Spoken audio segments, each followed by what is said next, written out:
Assalamualaikum warahmatullahi wabarakatuh.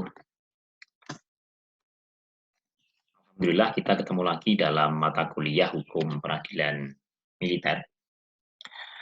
Kita akan lanjutkan materi yang kemarin, teman-teman semua.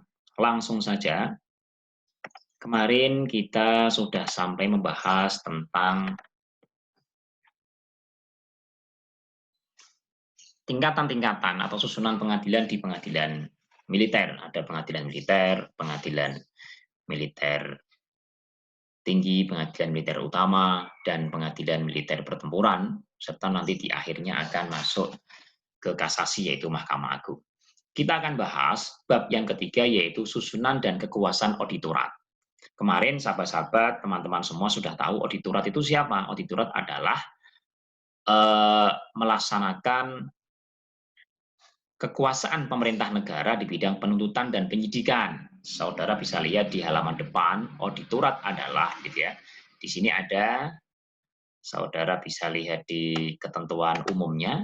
Di sini ada banyak hal. Saudara baca ini dulu untuk tahu bahwa auditor militer dan auditor militer tinggi yang selanjutnya disebut auditor adalah pejabat yang diberi wewenang untuk bertindak sebagai penuntut umum, sebagai pelaksana putusan, atau penetapan pengadilan di lingkungan peradilan militer atau pengadilan dalam lingkungan peradilan umum dalam perkara pidana, ya, dalam perkara pidana, dan sebagai penyidik sesuai dengan ketentuan undang-undang ini.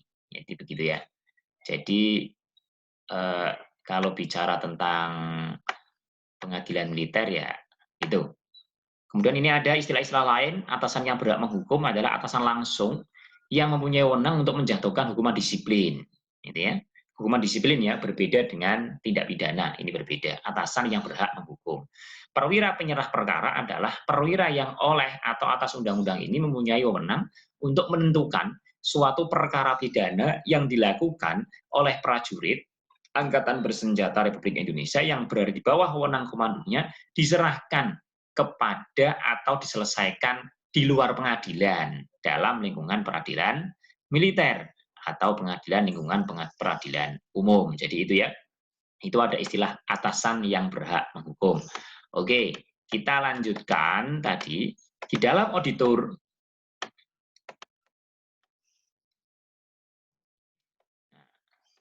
Di dalam auditorat militer, di sini dikatakan di dalam pasal 49 jelas bahwa auditorat terdiri dari auditor militer, auditorat militer tinggi, dan auditor jenderal, auditorat militer pertempuran. Gitu ya. Ini ada saya PowerPoint-nya ada. Saya sengaja ini menggunakan undang-undang secara langsung supaya saudara seperti biasa kemampuan memahami undang-undang saudara akan meningkat. Karena saya tidak bisa menjelaskan secara keseluruhan isi dari undang-undang ini.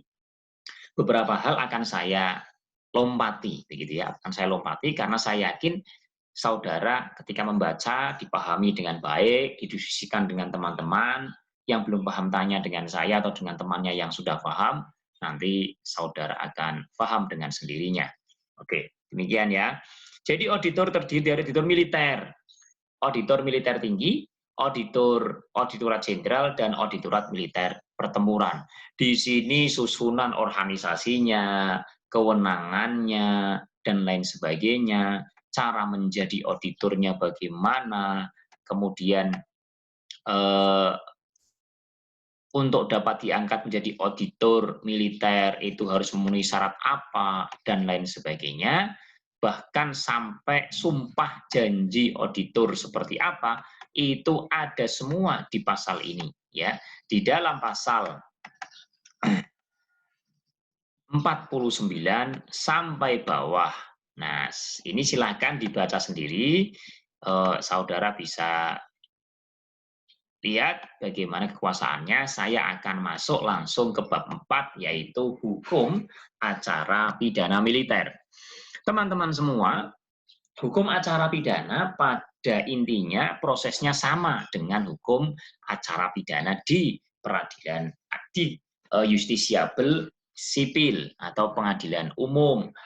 Hanya saja di pengadilan militer militer itu ya modelnya sama, tapi nama-nama lembaga dan juga yang terlibat itu berbeda. Kalau di peradilan umum itu yang namanya penyidik adalah polisi, kalau di sini penyidiknya polisi militer, atasan yang berhak menghukum ditambah dengan auditor. Jadi ada 3 ya, penyidiknya 3.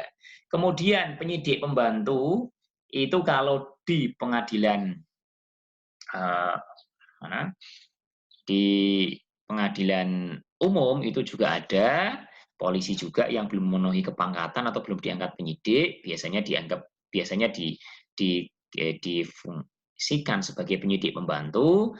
Kalau di militer, penyidik pembantu itu adalah provos, baik itu provos di Tentara Nasional Indonesia, Angkatan Darat, Angkatan Laut maupun Udara, juga provos Kepolisian Republik Indonesia. Ini dalam undang-undang ini demikian ya, jelas. Ini di sini juga ada bagaimana syarat menjadi penyidik dan lain sebagainya. Ini silakan saudara juga baca. Nah, ini saudara nanti harus ini ya. Jadi ketika kita bicara tentang kewenangan penyidik, ini sama kalau saudara lihat kewenangan penyidik ada di KUHP, itu ya di sini menerima laporan, pengaduan. Coba saudara, apa yang saudara ketahui tentang laporan dan pengaduan? Tentunya berbeda. Kalau pengaduan itu kan dikhususkan untuk delik-delik yang aduan. Kalau laporan biasanya digunakan untuk delik biasa. Akan tetapi di dalam SOP kalau pengadilan umum ya, kepolisian, itu orang yang melakukan pengaduan pada akhirnya akan naik di LP atau laporan. Ya ini coba saudara pelajari di dalam ini apa namanya SOP penanganan perkara di kepolisian. Gitu ya. Selain mempunyai wewenang sebagaimana dimaksud pada ayat 1, penyidik sebagaimana dimaksud pada pasal 69 ayat 1 huruf B atau huruf C, ya kan? Huruf B itu siapa tadi? Huruf B itu adalah polisi, huruf C itu adalah auditor militer, gitu ya. Ini yang khusus yang itu melaksanakan perintah atasan yang berhak menghukum untuk melakukan penahanan tersangka, laporkan hasil pelaksanaan penyidikan kepada atasan yang berhak menghukum. Nah ini pasal 72 dikatakan penyidik sebagaimana dimaksud pada pasal 69 ayat 1 huruf B dan huruf C menyerahkan berkas perkara hasil penyidikannya kepada perwira penyerah perkara, atasan yang berhak menghukum, dan auditor sebagai penuntut umum. Jadi setelah selesai, nanti berkasnya diserahkan kepada perwira penyerah perkara, atasan yang berhak menghukum, dan auditor militer. Nah, nanti siapa perwira penyerah perkara? Di bawah ada juga dijelaskan. Ini sekarang kita akan bahas. Atasan yang berhak menghukum mempunyai wewenang apa? 1. Melakukan penyidikan terhadap prajurit bawahannya yang ada di bawah wewenang komandonya. Dia kan memang atasan langsung. Menerima laporan pelaksanaan penyidikan dari penyidik, gitu ya. Menerima berkas perkara hasil penyidikan, melakukan penahanan. Nah, ini juga wewenang dari atasan yang berhak menghukum. Ini silakan dibaca, dilanjutkan. Nah, kemudian ini kalau saudara melihat di dalam pasal 78, untuk kepentingan penyidikan, atasan yang berhak menghukum dengan surat keputusannya itu berwenang melakukan penahanan tersangka. Sampai kapan? Sampai 20 hari. Jadi yang menahan itu ya atasan yang berhak menghukum. Dia yang melakukan penyidikan mungkin polisi militer, tapi nanti yang menahan adalah atasan yang berhak menghukum. Tenggang waktu sebagaimana dimaksud pada ayat 1 apabila diperlukan guna kepentingan pemeriksaan dapat diperpanjang oleh perwira penyerah perkara. Perwira penyerah perkara itu siapa? Nanti kita akan bahas. Sabar ya, kita akan bahas. Silakan, ini di pasal 79 dipahami, penahanan atau perpanjangan penahanan dilakukan terhadap tersangka sebagaimana dimaksud dalam pasal 78 ayat 1 dan ayat 2 yang diduga keras melakukan suatu tindak pidana berdasarkan bukti yang cukup dalam hal adanya keadaan yang menimbulkan apa? Kekhawatiran apabila tersangka akan melarikan diri satu, merusak atau menghilangkan barang bukti dua, atau mengulangi tindak pidana tiga, atau membuat keonaran empat, atau membuat keonaran. Nah, ini ada 4 untuk alasan perpanjangan. Oke. Ini lanjutkan pasal 81 atas permintaan tersangka atasannya berhak menghukum atau perwira penyerah perkara sesuai dengan kewenangannya masing-masing berdasarkan saran polisi militer atau auditor dapat mengadakan penangguhan penahanan dengan persyaratan yang ditentukan. Oke. Itu bicara tentang proses awal di perkara pidana yang dilakukan oleh anggota militer. Kemudian ada penggeledahan dan penyitaan, ini dibaca silahkan sama saja dengan yang ada di KUHP, hanya ada beberapa perbedaan sedikit. Ini ada larangan. Sama walaupun di militer ada, kecuali dalam hal tertangkap tangan, penyidik dilarang memasuki ruang yang di dalamnya sedang berlangsung sidang MPR dan DPR, tempat yang di dalamnya sedang berlangsung ibadah atau upacara keagamaan, ruang yang di dalamnya sedang berlangsung sidang pengadilan, tempat di lingkungan angkatan bersenjata yang berdasarkan kepentingan pertahanan keamanan negara tidak bebas untuk dimasuki. Wah, ini yang terakhir, yang D, ini yang memang ini terkait dengan militer kan, begitu ya. Ini bagaimana, apa benda yang dapat disita juga sudah dijelaskan, saya singkat saja karena keterbatasan waktu, nanti kapan-kapan kita bisa diskusi lebih lanjut. Saya akan masuk ke ini, pelaksanaan penyidikan. Ketika penyidik itu mengetahui dan menerima laporan, ini pasal 99, atau pengaduan tentang terjadinya suatu peristiwa yang patut diduga merupakan suatu tindak pidana, maka penyidik wajib segera melakukan suatu penyidikan. Penyidik tadi ya 3. Ya, apabila yang menerima laporan itu adalah atasan yang berhak menghukum, ia segera menyerahkan pelaksanaan penyidikan kepada penyidik sebagaimana diatur dalam pasal 69 ayat 1 huruf B atau huruf C untuk melakukan penyidikan. Jadi atasan yang berhak menghukum itu walaupun dia berhak menyidik, tapi pelaksanaannya tidak menyidik sendiri. Itu akan diserahkan kepada polisi militer atau di situ ada polisi militer atau tadi siapa? Yang huruf C, auditor, gitu ya. Di dalam hal, jadi diserahkan kepada polisi militer atau auditor. Dalam hal yang mengetahui atau menerima laporan pengaduan sebagaimana dimaksud pada ayat 1 adalah penyidik, auditor maupun polisi militer tadi, mereka langsung wajib melakukan penyidikan dan melaporkannya kepada atasan yang berhak menghukum. Jadi paham ya? Apabila ada perkara yang mengetahui atasan yang berhak menghukum, atasan langsung, ya kalau atasan langsung itu kan banyak, tingkat kabupaten, itu komando tingkat kabupaten, tingkat kodam, penganggu tingkat kodam, kemudian begitu ya. Kemudian tingkat provinsi itu ya tingkat provinsi. Jadi sesuai dengan atasan masing-masing atau atasan kesatuan-kesatuannya sesuai dengan undang-undang mungkin sesuai dengan ini undang-undang ketentaraan, gitu ya. Bisa jadi ada di bawahnya lagi ada peraturan panglima dan lain sebagainya yang mengatur tentang siapa atasan yang berhak menghukum. Ini kalau di pegawai negeri sipil kan jelas atasan langsung ada. Kalau di saya itu ada orang yang melanggar hukuman disiplin pegawai negeri sipil maka akan dijatuhkan, akan diperiksa oleh atasan yang berhak, oleh atasan langsung, baik ketua jurusan, kemudian oleh dekan, kemudian oleh rektor dan sampai ke Menteri Pendidikan dan Kebudayaan. Jadi demikian. Saudara semua, kita akan lanjutkan. Jadi ini ya, tetap polisi militer atau auditor.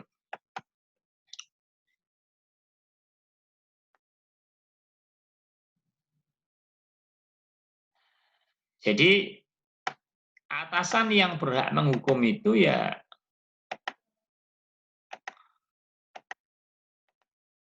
atasan yang berhak menghukum itu ya tidak langsung melakukan penyidikan sendiri. Nah, demikian ya.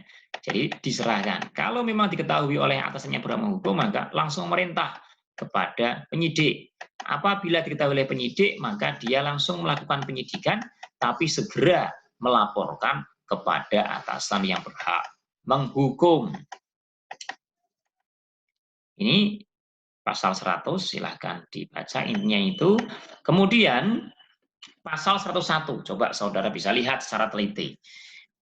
Penyidik setelah selesai melakukan penyidikan, wajib segera menyerahkan berkas perkara kepada atasan yang berhak menghukum, perwira penyerah perkara, dan juga yang berkas aslinya diberikan kepada auditor militer. Auditor militer, gitu ya. Nah, jadi kenapa kok berkas aslinya diberikan kepada auditor militer? Ya karena nanti yang melakukan penuntutan adalah auditor militer. Perwira penyerah perkara dapat menghentikan penyidikan dengan surat keputusan berdasarkan pendapat hukum dari auditor. Kemudian kan auditor mempelajari ini. Setelah auditor mempelajari ternyata ini tidak layak untuk dilanjutkan. Akhirnya perwira penyerah perkara dapat menghentikan penyidikannya. Kan baru selesai, kemudian dihentikan. Oke.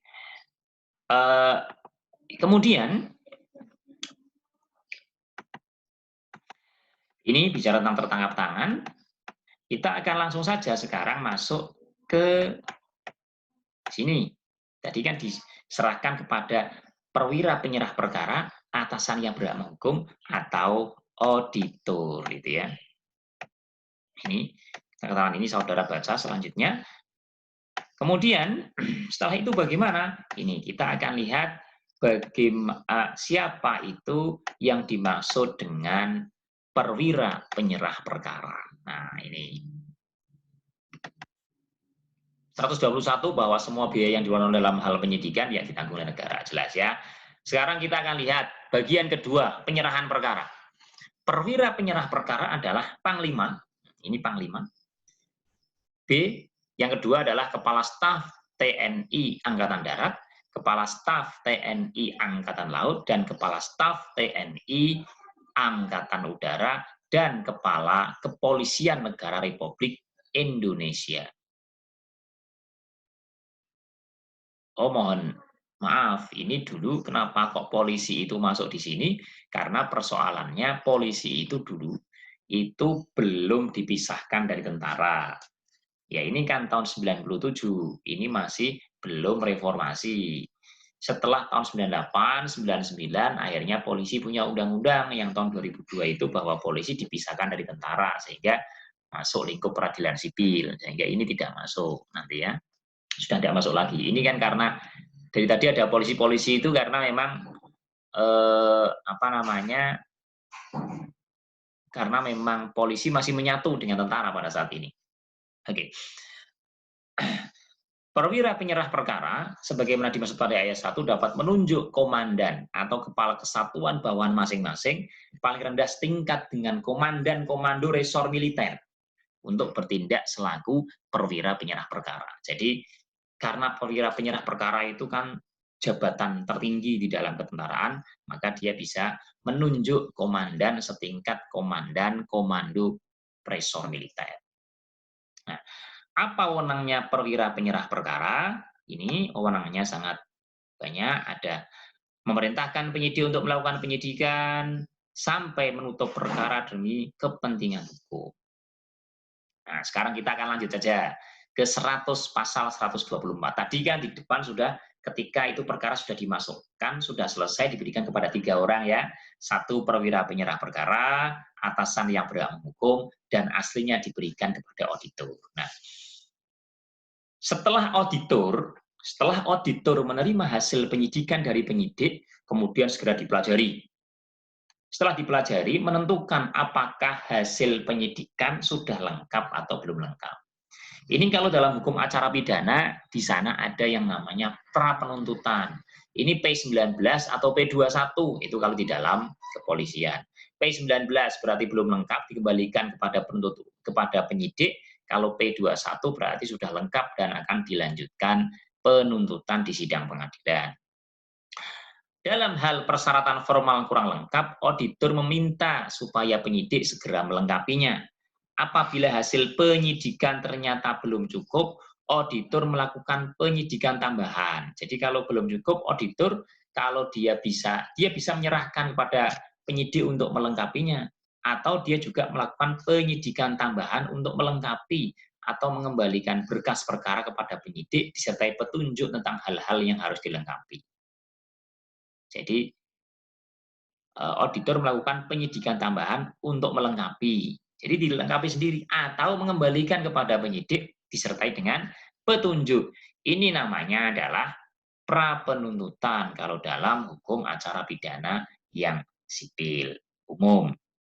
Dalam hal berkas perkara disersi yang tersangkanya tidak diketemukan, berita acara pemeriksaan tersangka tidak merupakan persyaratan lengkapnya suatu berkas perkara. Ini memang khusus karena dia sudah disersi, ya. Oke, jadi itu ya. Sekarang persoalannya ini berarti sudah masuk kepada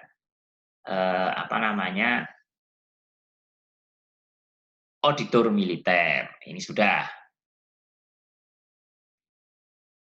Apabila diketemukan ini ya, kecuali perkara disersi yang tersangkanya tidak diketemukan sesudah meneliti berkas perkara, auditor membuat dan menyampaikan pendapat hukum kepada perwira penyerah perkara yang dapat berupa permintaan. Nah ini.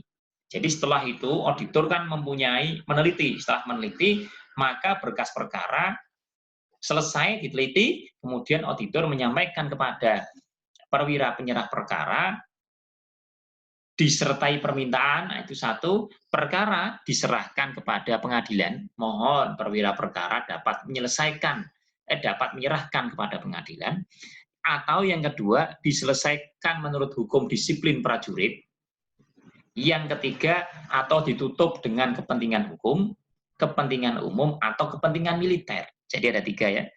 Dilanjutkan, diselesaikan di disiplin prajurit, atau ditutup demi kepentingan hukum atau kepentingan militer, kepentingan umum. Jadi begitu. Nah, jika ketika perwira penyerah perkara itu sudah menerima dari auditor dan tidak sependapat dengan auditor, jadi auditor kan punya rekomendasi nih, dimasukkan ke pengadilan, disiplin, atau ditutup. Ternyata perwira penyerah perkara mengatakan, ini pendapat auditor itu adalah harus dilakukan penuntutan di pengadilan. Tapi menurut saya ini hanya hukuman disiplin saja. Maka ada perbedaan tafsir, perbedaan pendapat, maka perwira penyerah perkara wajib memberikan jawaban tertulis. Ya kan? Ia wajib memberikan jawaban tertulis. Jadi pasal 126 berdasarkan pendapat hukum sebagaimana dimaksud pada pasal 125 tadi, maka perwira penyerah perkara mengeluarkan surat keputusan penyerahan perkara ke pengadilan, keputusan tentang penyelesaian menurut hukum disiplin prajurit, atau surat keputusan penutupan perkara demi kepentingan hukum. Gitu ya.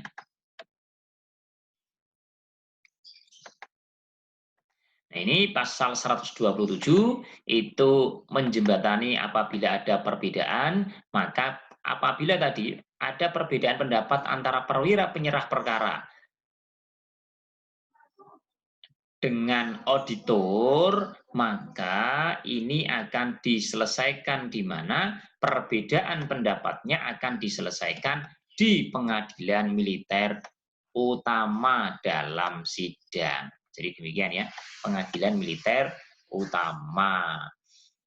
Nah, pengadilan militer utama itu bagaimana? Pengadilan militer utama itu memutus perkara militer ini dalam tingkat pertama dan terakhir. Apabila pengadilan militer utama memutuskan perkara tersebut diajukan ke pengadilan dalam lingkungan peradilan militer dan pengadilan dalam lingkungan peradilan umum, perwira penyerah perkara sebagaimana dimaksud pada ayat 1 segera melaksanakan penyerahan perkara tersebut sesudah menerima berkas perkara yang bersangkutan. Gitu ya. Jadi ini apabila ada perbedaan pendapat.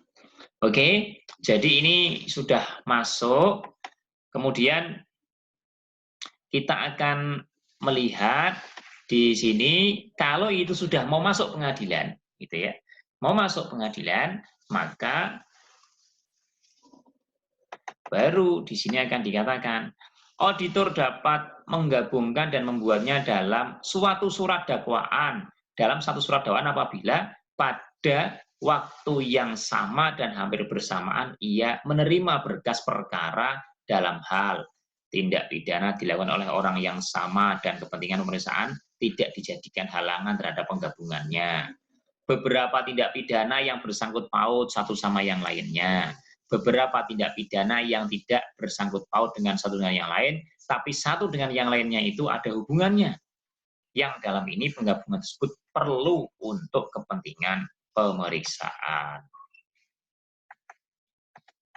Juga auditor juga dapat melakukan pemeriksaan terpisah atau split C. Oke, kita akan lanjutkan. Kalau kita akan lanjutkan, penyerahan perkara oleh perwira penyerah perkara sebagaimana dimaksud pada pasal 123 ayat 1 huruf F dilaksanakan oleh auditor dengan melimpahkan berkas perkara kepada pengadilan yang berwenang. Ini kan sudah ya.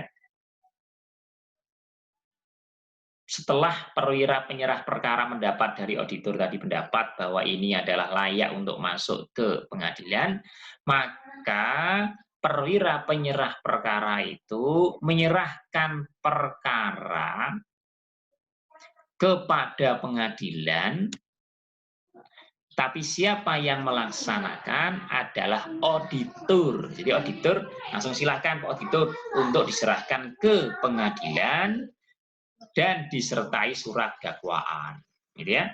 Sehingga auditor membuat surat dakwaan ini setelah diperintah oleh perwira penyerah perkara, serahkan ke pengadilan.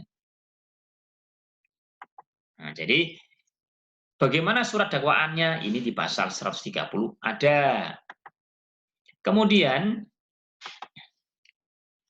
auditor dapat mengubah surat dakwaan paling lambat 7 hari sebelum sidang pengadilan pada tingkat pertama, gitu ya, dengan tujuan untuk menyempurnakan hal yang dapat menyempurnakan. Dan ini perbaikan hanya dapat dilakukan 1 kali. Nah, demikian. Itu, jadi itu setelah itu kan dilimpah ke pengadilan. Setelah dilimpah ke pengadilan, maka dimulailah pemeriksaan sidang pengadilan. Ada persiapan persidangan, dan lain sebagainya. Nah, ini silahkan dibaca panjang sampai bawah. Penahanan di pengadilan juga ada. Kan kalau sudah diserahkan ke pengadilan, maka kekuasaannya menjadi kekuasaan pengadilan. Kalau dibutuhkan penahanan, maka yang berhak menahan ya pengadilan.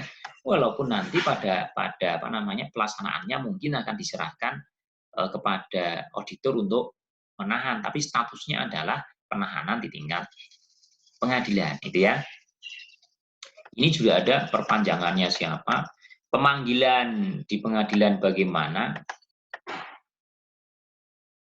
Ini proses bagian keempat, ini proses acara pemeriksaan biasa. Saudara silahkan dibaca sampai pada akhir, nanti ada putusan pengadilan. Jadi ada putusan pengadilan, itu ya. Ini baca semua sampai akhir. Mungkin itu jadi penjelasan singkat tentang proses beracara pidana di peradilan militer. Di dalam pengadilannya seperti apa, ini runtut sudah di dalam ini. Kalau saudara baca satu persatu, saudara akan menemukan gambaran-gambaran yang panjang. Tidak mungkin saya bisa jelaskan satu persatu yang ada dalam pasal ini karena semuanya adalah isi. Akan tapi walaupun isi, saudara baca sendiri,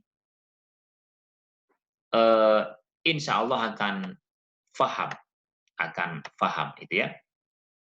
Dibaca sampai akhir, nanti ini juga sampai putusan, bagaimana dalam pasal 194 ini, kalau sudah ada putusan, terus putusannya harus bagaimana.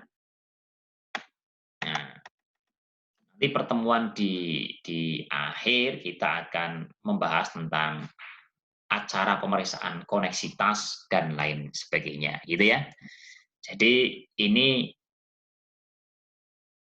pada hari ini kita sudah sampai, saya anggap pembelajaran kita dengan model penjelasan singkat, kemudian saudara juga ada yang namanya membaca sendiri tadi, dengan undang-undang yang ada, ini sudah sampai kepada pemeriksaan di sidang pengadilan dan sampai putusan. Demikian ya. Putusannya apa? Ya tentunya sesuai dengan surat dakwaan. Dalam pemeriksaan di sidang itu yang jelas yang dibuktikan adalah dakwaan dari jaksa, dakwaan dari auditor. Jadi itu yang dapat saya sampaikan. Itu ya. Mungkin itu saja. Nanti kalau ada pertanyaan silahkan saudara sampaikan via e-learning system Elena di forum diskusi, atau saudara kalau ingin cepat terjawab ya sampaikan di dalam forum WhatsApp grup di Rombel ini, atau saudara silahkan bisa telepon, atau saudara silahkan bisa chat pribadi. Hanya kalau nanti chat pribadi atau WA grup, kemudian saya ternyata belum bisa balas juga, nanti mohon dimaklumi, akan tetapi saudara jangan bosan-bosan WhatsApp saya. Silakan saja WhatsApp terus, tidak ada masalah. Kalau belum dibalas WhatsApp lagi, itu aja. Saya tidak akan marah, karena memang kadangkala membuka WA itu di jalan. Kalau di jalan tentunya tidak bisa membalas. Nah kalau demikian ternyata sampai rumah juga lupa tidak membalas. Karena sudah terlanjur dibuka, kan demikian ya. Itu saja yang dapat saya sampaikan. Mohon saudara semua nanti selalu menjaga kesehatan, tetap di rumah belajar, berdoa. Mudah-mudahan kita segera dapat dipertemukan kembali di dalam suasana pembelajaran yang bertatap muka secara langsung, berinteraksi secara langsung, yang itu tentu akan sangat berbeda dengan model pembelajaran yang seperti sekarang. Mungkin karena kita belum biasa saja ya. Kalau di luar negeri, pembelajaran online itu ya sudah sangat biasa. Ya pelan-pelan kita akan nanti blended, kita akan nanti ya tetap tatap muka dan juga tetap ini. Kapan mulai tatap muka? Selama belum ada perintah dari kementerian, pemerintah, maka kita masih daring. Kalau daringnya jelas ya, edaran kita sama akhir semester. Tapi apakah semester depan akan tetap daring, itu tergantung dari perkembangan pandemi COVID-19 ini atau virus corona ini. Kalau corona sudah berakhir, ya kita akan berakhir. Saya inginnya ya kuliah itu tatap muka langsung. Jadi demikian, itu saja dapat saya sampaikan. Saya akhiri. Assalamualaikum warahmatullahi wabarakatuh.